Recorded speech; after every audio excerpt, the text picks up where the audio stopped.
Hello everyone, welcome to keep rising. मैं गरिमा सिंह। आज का ये वीडियो सीडीपी सेकेंड क्लास है।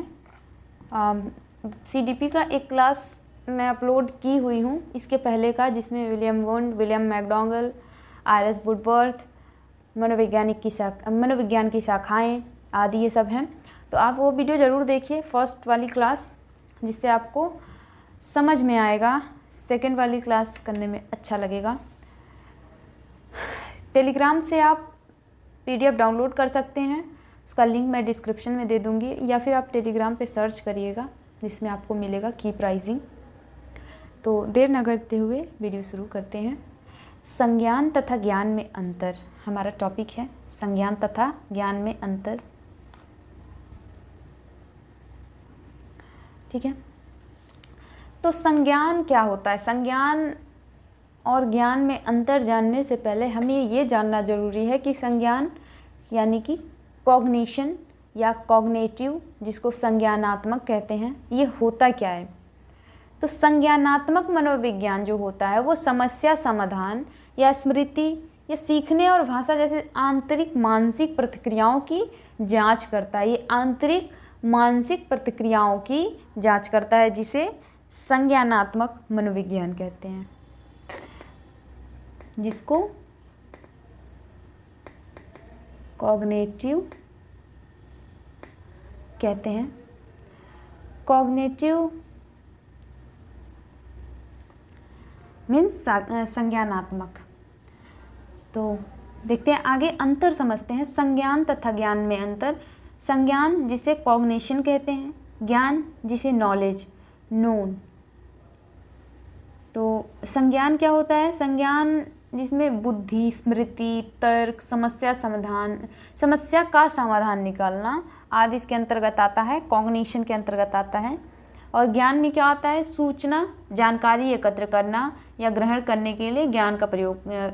सूचना या जानकारी, कोई भी जानकारी प्राप्त करने के लिए, ग्रहण करने के लिए, कोई सूचना ग्रहण करने के लिए हमें किसकी ज़रूरत पड़ती है? ज्ञान की। संज्ञान तथा ज्ञान एक दूसरे से जुड़ा है। उदाहरण के लिए हम समझते हैं, बिना स्मृति के कोई सूचना नहीं याद रखा जा सकता। अगर हमारे में स्मृति काम नहीं कर रहा है तो कोई सूचना हम कैसे याद रखेंगे? इसमें अभी क्या दिया था, ऊपर देखिए कि स्मृति, संज्ञान में स्मृति आती है और ज्ञान में सूचना। तो ये एक दूसरे से कैसे जुड़ा हुआ है? संज्ञान तथा ज्ञान एक दूसरे से कैसे जुड़ा हुआ है? तो ये ऐसे जुड़ा हुआ है जैसे कि हम स्मृति, कोई चीज़ स्मृति कर रहे हैं, तो कोई सूचना ग्रहण कर रहे हैं, तो स्मृति के बिना हम ग्रहण या याद नहीं रख सकते। ज्ञान को ग्रहण करने के लिए हमारे अंदर संज्ञान का होना आवश्यक है। ज्ञान अगर ग्रहण कर रहे हैं, ज्ञान प्राप्त कर रहे हैं, तो हमारे अंदर संज्ञान होना चाहिए। ज्ञान ग्रहण करने के लिए हमें बुद्धि, स्मृति, तर्क, समस्या का समाधान निकालना, ये सारी चीज़ों की आवश्यकता पड़ती है। इसलिए ज्ञान के लिए संज्ञान का होना अति महत्वपूर्ण है। संज्ञान एक प्रकार की क्षमता है जो ज्ञान को ग्रहण करने के लिए आवश्यक होती है। आगे मनोविश्लेषण। मनोविश्लेषण क्या होता है? मनोविश्लेषण मनोविज्ञान की सबसे पुरानी शाखाओं में से एक है। ये मनोविज्ञान की सबसे पुरानी शाखा में से एक है। यह प्रसिद्ध मनोचिकित्सक सिगमंड फ्रॉयड के काम से विकसित हुआ। सिगमंड फ्रॉयड जो कि मनोवैज्ञानिक थे, उनके मनोचिकित्सक, वो एक मनोचिकित्सक थे, उनके काम से यह प्रसिद्ध हुआ मनोविश्लेषण। फ्रॉयड का मानना था कि लोग अचेतन शक्तियों से प्रभावित होते हैं। अचेतन शक्ति जो होती है, एक चेतना होती है, एक अचेतना होती है। तो अचेतन शक्ति से प्रभावित होते हैं, उनका मानना था। उन्हीं का ये दिया हुआ है मनोविश्लेषण। मनोविश्लेषणवाद के जन्मदाता जो हैं, अभी हमने बताया, सिगमंड फ्रॉयड। यह ऑस्ट्रिया के डॉक्टर थे। कहाँ के डॉक्टर थे? ऑस्ट्रिया के डॉक्टर थे। ऑस्ट्रिया में ही इन्होंने अपना सिद्धांत दिया। इनका जो थ्योरी थी वहीं पे ये दिए थे। तंत्रिका तंत्र के क्षेत्र में कार्य कर रहे थे। सिगमंड फ्रॉयड तंत्रिका तंत्र के क्षेत्र में काम कर रहे थे। सिगमंड फ्रॉयड, अब देखते हैं सिगमंड फ्रॉयड के और भी इनके बारे में और भी जानने की कोशिश करते हैं। हमारे मन के अंदर बहुत सारे दमित इच्छाएं पड़ी होती हैं जो व्यक्ति के व्यक्तित्व में विकार पैदा करती हैं। बहुत ही अच्छा टॉपिक है इनका ये। सिगमंड फ्रॉइड का कहना है हमारे मन के अंदर बहुत सारे दमित इच्छाएं, जैसे हमारे मन में बहुत सारी ऐसी इच्छा होती है जो हम कर नहीं पाते हैं, लेकिन वो हमारे अंदर ही अंदर रहती है। हमें महसूस होता है कि हमें करना चाहिए, किसी परिस्थिति किसी कारणवश वो नहीं हो पाती है, वो दमित होती जाती है, तो वो हमारे व्यक्तित्व को प्रभावित करती है। जैसे कोई भी इच्छा है, अगर हम उसको पूर्ण नहीं कर रहे हैं, पूरा नहीं कर रहे हैं, तो हमारे व्यक्तित्व को कैसे प्रभावित करेगी? हमारा बार बार दिमाग उस पर जाएगा, हमारा मन करेगा उस चीज़ को करने के लिए। तो इनका कहना है कि हमारे मन के अंदर बहुत सारी दमित इच्छाएं, दबी हुई, दमित का अर्थ है दबी हुई इच्छाएं पड़ी होती हैं जो व्यक्ति के व्यक्तित्व में या पर्सनालिटी में विकार पैदा करती है। आगे है, आगे का टॉपिक है बहुत ही मस्त सा, काउंसलिंग और गाइडेंस। काउंसलिंग और गाइडेंस क्या होता है? छोटा सा टॉपिक है लेकिन ये बहुत कंफ्यूज करता है कि होता क्या है। तो देखते हैं क्या होता है। काउंसलिंग, ये बीएड में भी बहुत ज़्यादा पूछे जाने वाला एक प्रश्न है, सीटेट में भी आता है। तो काउंसलिंग क्या है? काउंसलिंग को क्या कहते हैं? काउंसलिंग को हिंदी में परामर्श कहते हैं। परामर्श से ही पता चल रहा है कि परामर्श हमें कौन देता है, ये हम आगे बताते हैं। पहले ये जानते हैं काउंसलिंग को हिंदी में क्या कहते हैं। काउंसलिंग को हिंदी में परामर्श कहते हैं, काउंसलर जिसे परामर्शदाता कहते हैं, और गाइडेंस, गाइडेंस का हिंदी क्या होता है? निर्देश, निर्देश देने वाला या निर्देश। काउंसलिंग गाइडेंस का एक हिस्सा होता है। काउंसलिंग परामर्श निर्देश का एक हिस्सा होता है। काउंसलिंग निर्देश से रिलेट करता है, लेकिन जो हमारा गाइडेंस है एक लंबी प्रक्रिया है जो पूरे जीवन लाइफ लॉन्ग चलती रहती है। हमारे घर में हमारी फैमिली होती है, वो हमें डेली किसी ना किसी चीज़ पे ऐसे बताती है, गाइडेंस करती है हमें, जैसे ये ना करो इससे ये होगा। बात बात में ही ऐसा पर्सनली टाइम निकाल के नहीं बोलती कि ये मत करो, ये जो कर रही हो ये ठीक नहीं है, चाहे जो अभी इससे बिगड़ जाएगा। पर्सनली टाइम निकाल के नहीं, पर्सनल उसके लिए एक अलग से टाइम नहीं निकाला जाता है। आप जो काम कर रहे होते हैं घर में, अगर वो सही नहीं रहता है तो आपके बड़े आपको मना करते हैं या फिर बताते हैं कि ये गलत है या फिर इसकी जगह पे ऐसे करो, तो वो लाइफ लॉन्ग चलता रहता है। लेकिन जो काउंसलिंग है ये लाइफ लॉन्ग चलने वाला लाइफ लॉन्ग चलने वाला नहीं है। ये निश्चित समय में कोई टाइम होता है, एक पर्टिकुलर टाइम होता है, उस टाइम पे आपको डॉक्टर द्वारा ये बताया जाता है कि आप ये करिए, इससे आपको ये दिक्कत होगी। तो गाइडेंस कौन देता है? हमारे आसपास, घर, पड़ोसी, ये लोग गाइडेंस देते हैं। कोई भी दे सकता है गाइडेंस, जो है वो हमें कोई भी दे सकता है। और काउंसलिंग जो है, काउंसलिंग एक पर्टिकुलर व्यक्ति देता है किसी पर्टिकुलर व्यक्ति को, जैसे कोई डॉक्टर किसी मरीज को देता है। तो काउंसलिंग लाइफ लॉन्ग नहीं चलता है, यह एक निश्चित समय के पश्चात रुक जाता है। अब लाइफ लॉन्ग तो बीमारी का इलाज चलेगा नहीं ना, किसी टाइम पे तो रुकना ही है। लेकिन हमारा निर्देश जो है वो ज़िंदगी भर चलता रहता है कि ऐसे ना करो, ऐसे करो, ये गलत है, ये सही है। हमारे घर वाले किसी भी चीज़ पे, हमारे आस पड़ोस के लोग, रिश्तेदार, कोई भी बोलता है कि इससे नहीं, इससे ये हो जाएगा, इससे ये हो जाएगा, किसी भी बात को लेके। लेकिन डॉक्टर जो होगा वो बार बार आपको कहने तो आएगा नहीं, उसके लिए आपको एक टाइम निकाल के जाना होगा या फिर डॉक्टर आएगा, तो वो पर्टिकुलर एक टाइम होगा जिसमें आपको वो बताएंगे कि, और वो एक निश्चित समय पे ख़त्म हो जाता है। काउंसलिंग किसी गंभीर समस्या वाले व्यक्ति को काउंसिल करता है। काउंसिल करने के लिए काउंसलर एक गंभीर समस्या पर काउंसिल करता है किसी व्यक्ति पर। काउंसलिंग हमेशा एक्सपर्ट लोग देते हैं, जो कोई डॉक्टर हो सकता है, कोई मनोवैज्ञानिक हो सकता है, तो ये लोग कोई एक्सपर्ट देता है। आगे देखते हैं मनोदर्पण क्या है। मनोदर्पण बालक के मानसिक स्वास्थ्य की देख रेख करने के लिए मनोदर्पण को लगाया जाता है। मनोदर्पण बालक की मानसिक स्वास्थ्य को ठीक करना, सही करना या देखरेख करने के लिए मनोदर्पण को लाया जाता है।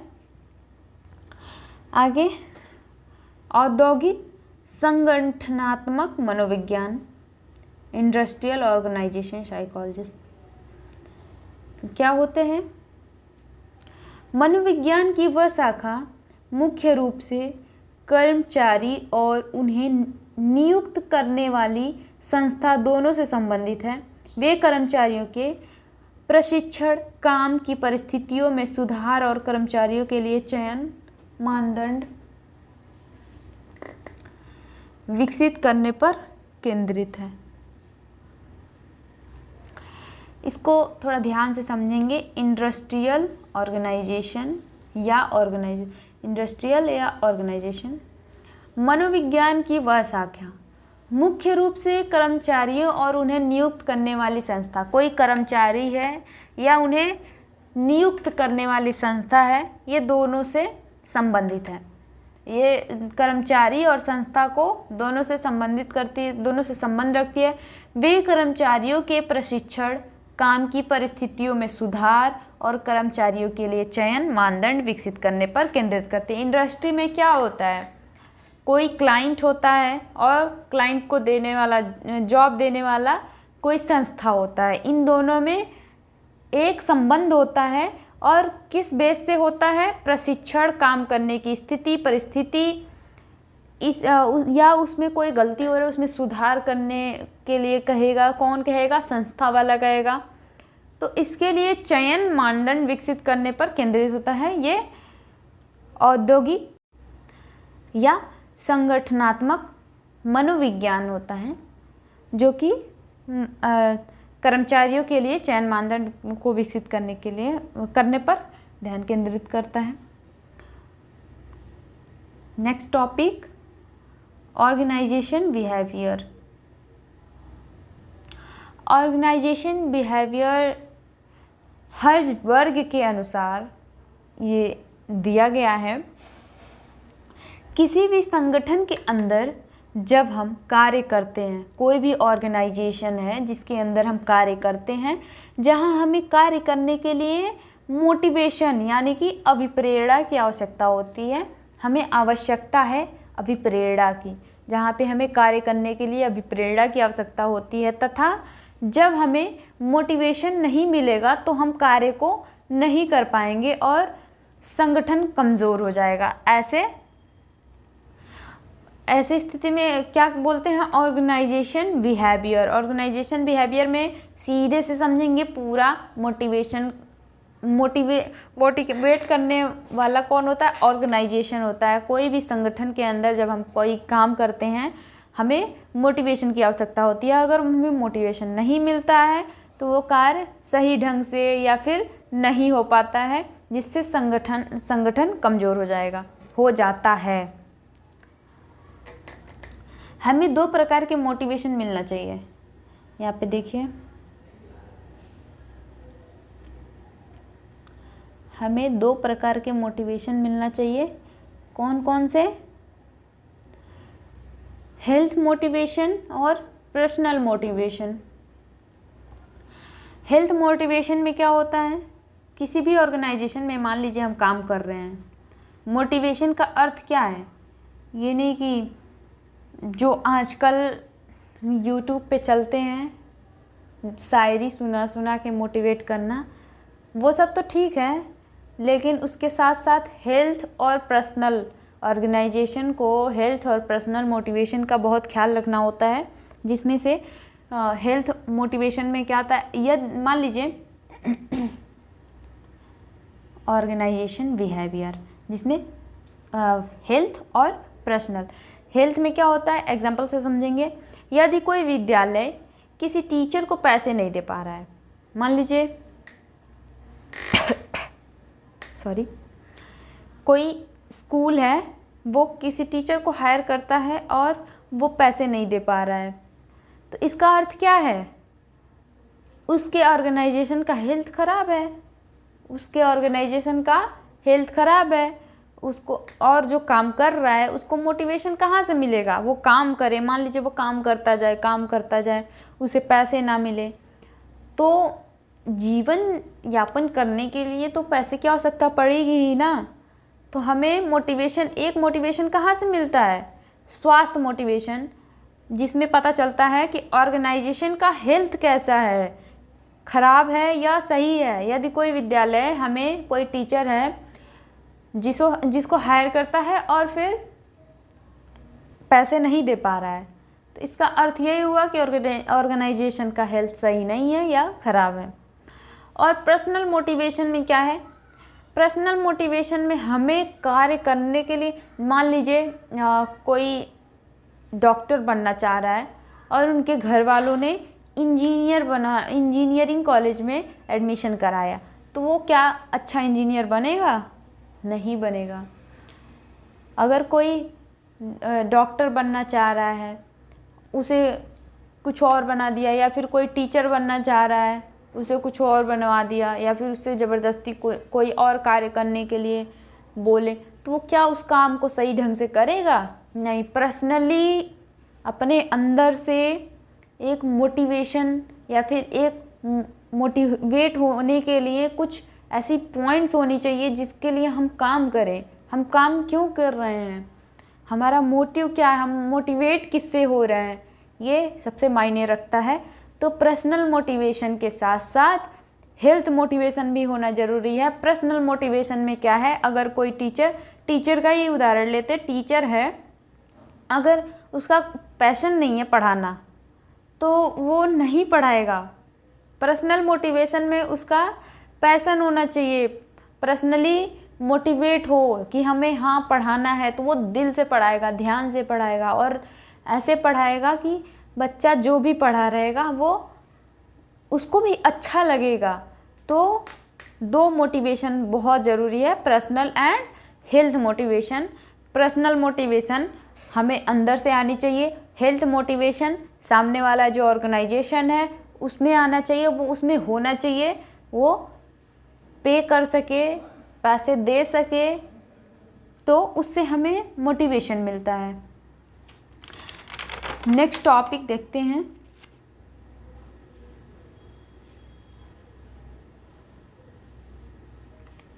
विकास मूलक मनोविज्ञान।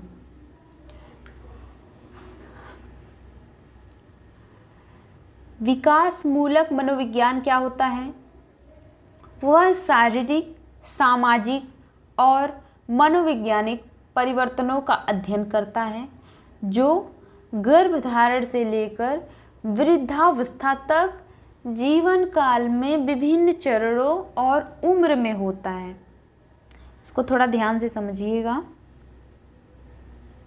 वह शारीरिक, सामाजिक और मनोवैज्ञानिक परिवर्तनों का अध्ययन करता है। विकास मूलक में क्या होता है, सामाजिक, मनोवैज्ञानिक परिवर्तनों का अध्ययन करता है जो गर्भधारण से लेकर वृद्धावस्था, बच्चा पैदा नहीं हुआ है तब से, गर्भ में है तब से, और वृद्धावस्था तक, बुढ़ापा तक, जीवन काल में विभिन्न चरणों और उम्र में होता है। तो इसको ऐसे याद रखेंगे कि गर्भावस्था से वृद्धावस्था तक विभिन्न चरणों में या फिर जीवन काल के प्रत्येक चरणों में सामाजिक और मनोवैज्ञानिक परिवर्तनों का अध्ययन करता है, वो विकास मूलक मनोविज्ञान कहलाता है। व्यक्तित्व मनोविज्ञान। व्यक्तित्व मनोविज्ञान क्या होता है? व्यक्तित्व मनोविज्ञान व्यक्तित्व के विकास में रुचि रखने वाले मनोविज्ञान का एक बड़ा क्षेत्र है। ये कैसा क्षेत्र है? व्यक्तित्व जो है वो मनोविज्ञान व्यक्तित्व के विकास में रुचि रखने वाले मनोविज्ञान का एक बड़ा क्षेत्र है। इस क्षेत्र के शोधकर्ता कई ताकतों को समझने में रुचि रखते हैं जो प्रभावित करते हैं कि व्यक्तित्व कैसे विकसित होता है। इसमें समझने में रुचि रखते हैं कैसे व्यक्तित्व विकसित होता है और व्यक्त किया जाता है, कैसे विकसित होता है और कैसे व्यक्त किया जाता है। वे यह जानने में भी रुचि रखते हैं कि जीवन के दौरान व्यक्तित्व कैसे बदलता है। इसमें क्या होता है? व्यक्तित्व में मनोविज्ञान का एक समझने का बहुत ही व्यापक क्षेत्र है।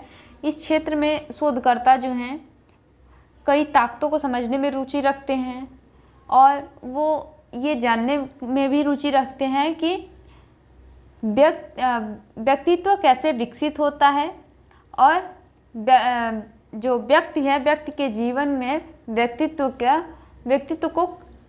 कैसे बदलता है, व्यक्ति के जीवन में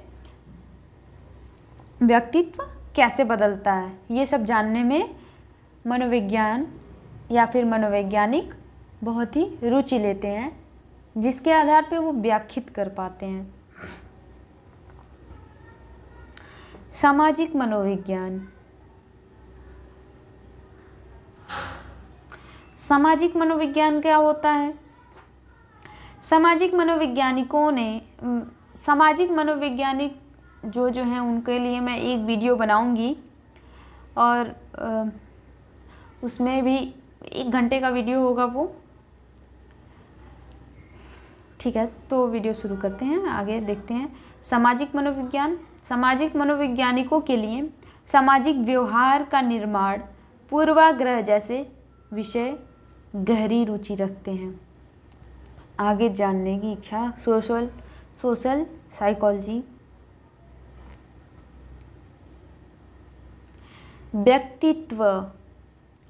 व्यक्तित्व क्या होता है? ये तो बहुत ही ज़्यादा, अगर कोई बीएड किया होगा तो उसके फर्स्ट सेम में है। व्यक्तित्व बहुत ही बड़ा सा एक कोर्स कोड है, एक सब्जेक्ट है, उसमें पर्सनालिटी के अंतर्गत आता है।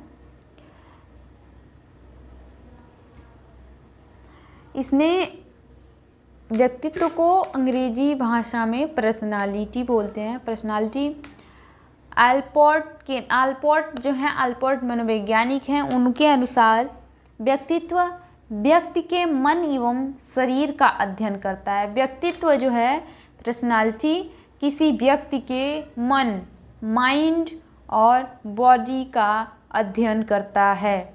व्यक्तित्व किसी व्यक्ति के मन और शरीर का अध्ययन करता है। यह बताते हैं कि मनुष्य अपने संगठन तथा वातावरण के साथ समायोजन कैसे करता है। ये जो आलपोर्ट हैं ये बताते हैं कि मनुष्य जो है वो अपने संगठन तथा वातावरण के साथ अपना समायोजन कैसे करता है, एडजस्टमेंट कैसे करता है। एक और इसके आगे एक छोटा सा पॉइंट है, इसी से रिलेटेड है। व्यक्तित्व के मनोवैज्ञानिकों के नाम।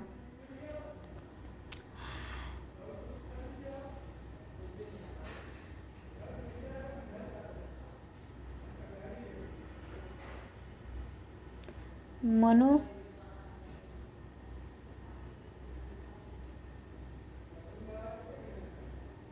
के नाम, इसके आगे मैं बोल दे रही हूँ, आप नोट कर लीजिएगा। इसमें 7 मनोवैज्ञानिक हैं। Carl Jung, Sigmund Freud, Adler, Allport, Erikson, cattle.